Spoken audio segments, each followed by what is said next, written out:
जय हिंद स्टूडेंट। मैं महेंद्र सर, मेरे YouTube channel smart classes bye Mahendra sir में मैं आप सबका स्वागत करता हूं।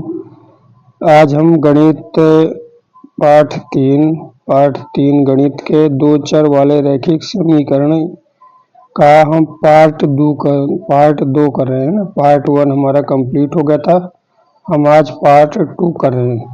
आज हम 3.2 का क्वेश्चन नंबर पहले का चौथा सॉल्व करेंगे। हमारे पास सवाल है 0.2x प्लस 0.3y बराबर 1.3। ये पहला समीकरण हो गया। हमारे पास दूसरा समीकरण 0.4x प्लस 0.5y बराबर 2.3। चलते हैं सॉल्व करते हैं। सभी में एक अंक बाद दशमलव लगा सभी में, तो हम सभी में गुणे का समीकरण एक और समीकरण दो दोनों में, समीकरण एक और समीकरण दो दोनों में 10 का गुणा करते, तो लिख देंगे समीकरण एक व समीकरण दो में 10 का गुणा करने पर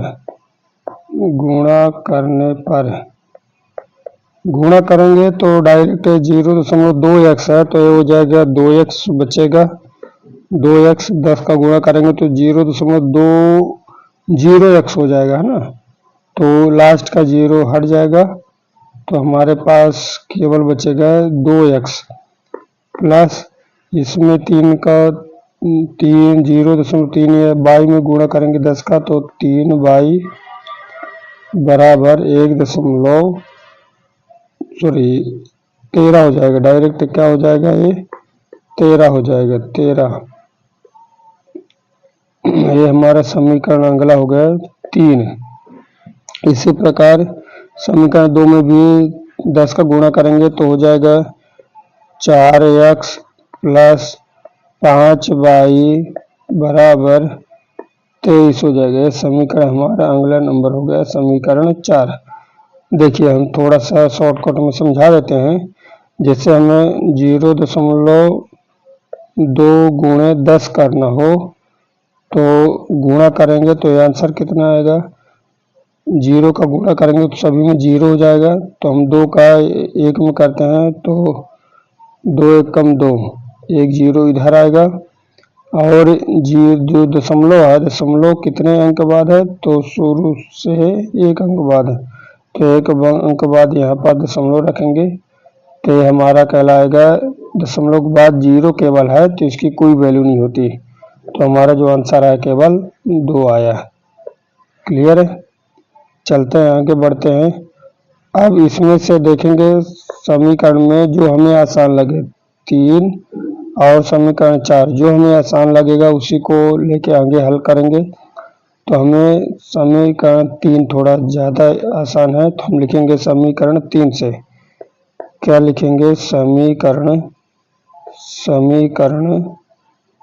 3 से। समीकरण 3 से क्या है, 3y को उधर ले जाएंगे तो हम यहीं पास कर लेते हैं। 2x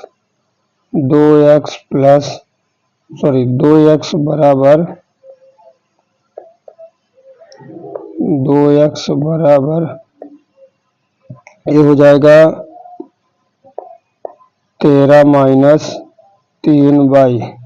अभी हम 2 को भी पक्षांतर कर देंगे तो x बराबर 13 माइनस 3y बटे 2 हो जाएगा। ये हो जाएगा 13 x बराबर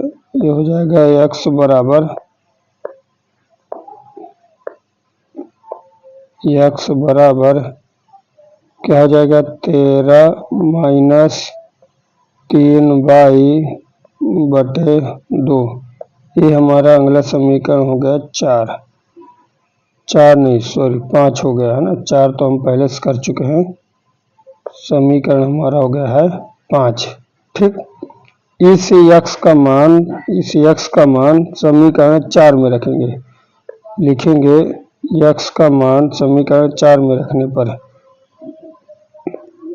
x का मान समीकरण 4 में रखने पर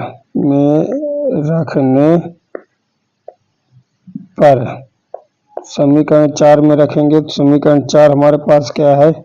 समीकरण 4 है 4x + 5y है ना, बराबर 23 है। तो x की जगह ही हमें रखना, तो लिखेंगे, क्या लिखेंगे? 4 x की जगह हमको रखना है 13 - 3y बटे 2 प्लस फिर क्या था 5y बराबर 23 था।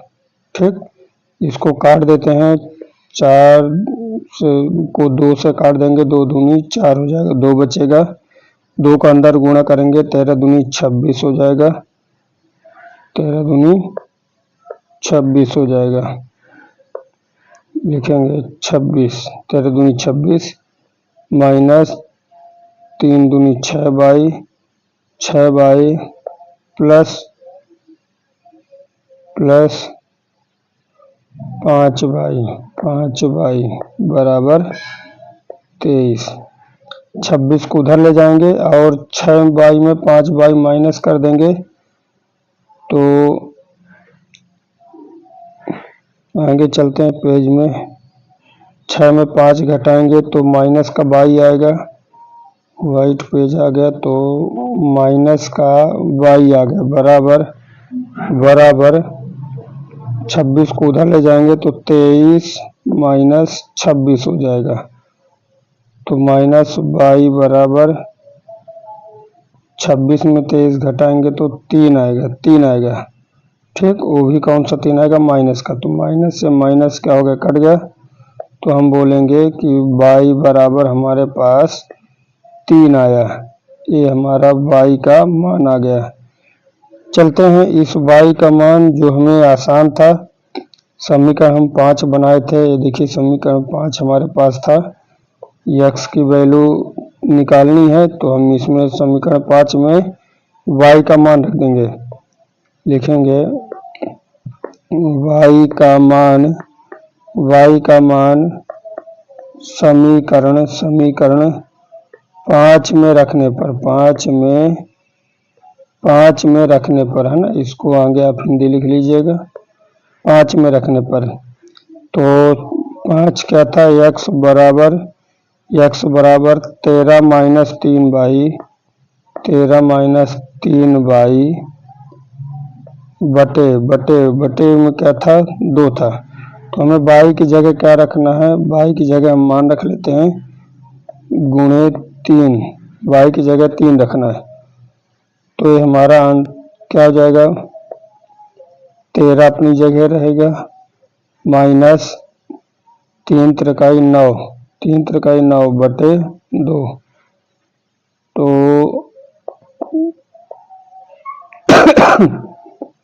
13 में 9 घटा देंगे तो 9 4 13 होता है, बटे 2 है ना, बटे में 2 हमारे पास पहले से था तो 2 का भाग दे देंगे, 4 2 दूनी 4, आंसर कितना आ गया? तो x बराबर हमारे पास आया है 2 आया है। क्लियर है? x बराबर कितना आया है? 2 आया है। तो हमारा y का मान कितना आया था? y का मान भी यहीं पास है, y बराबर 3 आया था और x बराबर 2 आया, यही हमारा क्या है? आंसर है। क्लियर है? चलते हैं अगला क्वेश्चन की तरफ। अगला सवाल देखते हैं क्या है। अगला सवाल है हमारे पास √2x + 3y बराबर 0 है और √3x - √8y बराबर 0 है। इसको चलते हैं सॉल्व करते हैं, इसको चलते हैं हल करते हैं। हम समीकरण बना लिए हैं √2x + 3y √3y बराबर 0, √3x माइनस √8y बराबर 0। ये हमारे पास दो समीकरण हैं, 1 और 2। हम इसमें से समीकरण 2 से हल करेंगे। लिखेंगे समीकरण 2 से, क्या लिखेंगे? समीकरण 2 से अंडर रूट 3x बराबर अंडर रूट 8y हो जाएगा। तो x बराबर हमारा हो जाएगा अंडर रूट 8y बटे अंडर रूट 3 हो जाएगा, अंडर रूट 3 हो जाएगा। ये हमारा समीकरण 3 हो गया। क्या हो गया? हमारा समीकरण 3 हो गया। इस x का मान हम समीकरण किस में रखेंगे? 1 में रखेंगे। समीकरण 1 में रखते हैं, चलते हैं, देखते हैं। तो अंडर रूट 2 x की जगह हमको यही रखना है। क्या रखना है x की जगह? अंडर रूट 8y बटे under root 3, under root 8 under root 8y, एक सेकंड,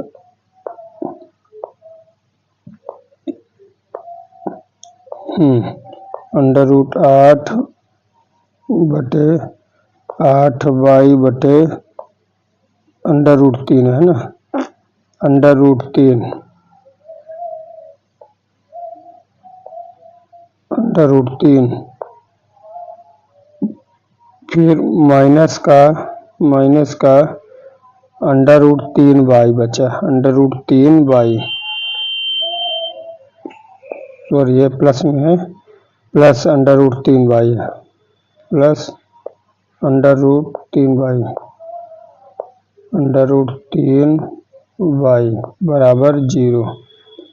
हम अंदर गुणा कर देंगे। अंडर रूट 2 में अंडर रूट 8 का गुणा करेंगे तो अंडर रूट 16 हो जाएगा, अंडर रूट 16 हो जाएगा। ये कितना हो जाएगा? अंडर रूट 16y प्लस इसके बटे में भी अंडर रूट 3 है ना, प्लस अंडर रूट 3y बराबर 0। इसके बटे में कुछ नहीं है तो 1 लेंगे और अंडर रूट 3 और 1 का क्या करेंगे? एलसीएम लेंगे। और अंडर रूट 16 को, अंडर रूट 16 की जगह हम डायरेक्ट लिख सकते हैं 4, 4 चौको कितना होता है?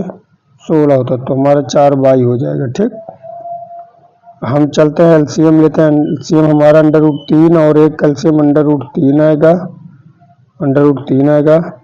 ध्यान देंगे इस अंडर रूट 3 में अंडर रूट 3 का क्या करेंगे? भाग देंगे। क्या करेंगे?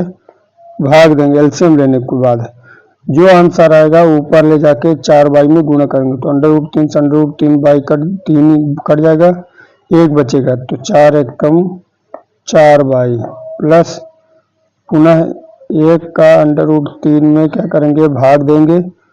भाग देंगे तो अंडर रूट 3 आ जाएगा। अंडर रूट 3 का फिर ऊपर गुणा करेंगे अंडर रूट 3y में, तो इधर बचेगा हमारे पास 3y बचेगा। क्या बचेगा? 3y बचेगा।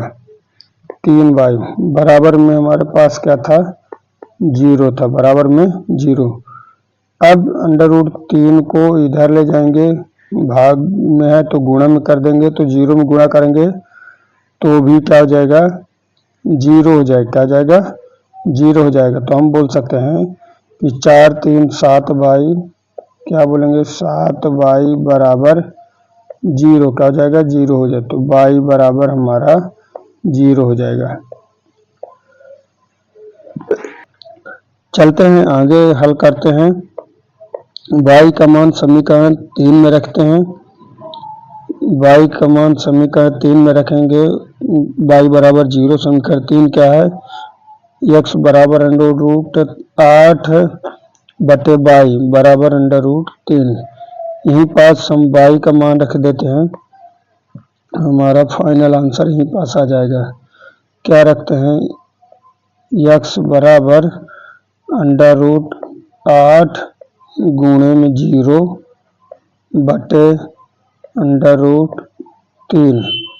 0 में किसी का गुणा करेंगे या किसी का भाग देंगे तो कितना हो जाएगा? 0 हो जाएगा। तो हम बोलेंगे x बराबर भी हमारे पास क्या आ गया है? 0 आ गया। क्या आ गया है? 0 आ गया। यही हमारा फाइनल उत्तर होगा। क्लियर है क्या? y बराबर भी 0 हो गया, x बराबर भी 0।